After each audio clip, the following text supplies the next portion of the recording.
ഞാവൽപ്പഴം ഇന്നത്തെ തലമുറയ്ക്ക് വലിയ പരിചയമില്ലാത്തതാണ്. എന്നാൽ ഞാവൽ മരത്തിന് കീഴിൽ പൊഴിഞ്ഞു വീണ് കിടക്കുന്ന ഞാവൽപ്പഴങ്ങൾ ഞാൻ ഉൾപ്പെടെ കുട്ടിക്കാലത്ത് ധാരാളമായിട്ട് കഴിച്ചിട്ടുണ്ട്. ഇന്നും നമ്മൾ പല വഴിയരികളിലും ഞാവൽപ്പഴം വിൽക്കാൻ വെച്ചിരുന്നത് നിങ്ങൾ കണ്ടിട്ടുണ്ടായിരിക്കും. എന്നാൽ അങ്ങനെ കിട്ടുന്നത് കളയരുത്, അതിന്റെ കുരുവടക്കം കഴിക്കേണ്ടതാണ്.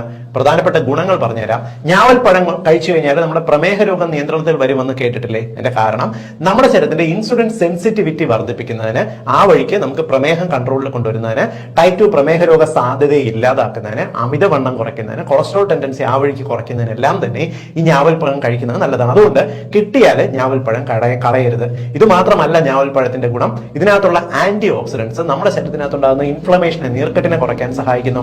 ഇത് നമ്മുടെ ശരീരത്തിൽ ഫോം ചെയ്യുന്ന അപകടകരമായിട്ടുള്ള ഫ്രീ റാഡിക്കലുകളെ കുറയ്ക്കാൻ സഹായിക്കുന്നുണ്ട്. മാത്രമല്ല ഡൈജഷൻ, ദഹനം ഇംപ്രൂവ് ആകുന്നു, ആസിഡിറ്റി ടെൻഡൻസി കുറയ്ക്കാൻ സഹായിക്കുന്നുണ്ട്.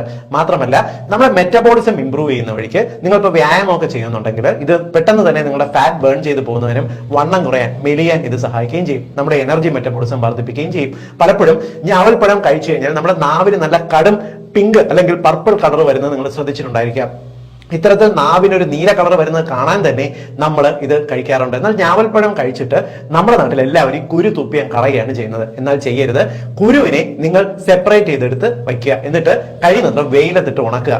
നന്നായിട്ട് ഉണങ്ങിയ ഈ ഞാവൽപ്പഴത്തിന്റെ കുരുക്കളെല്ലാം കൂടെ ഒന്ന് പൊടിച്ചിട്ട് നിങ്ങളൊരു ടിന്നിലാക്കി സൂക്ഷിക്കുക.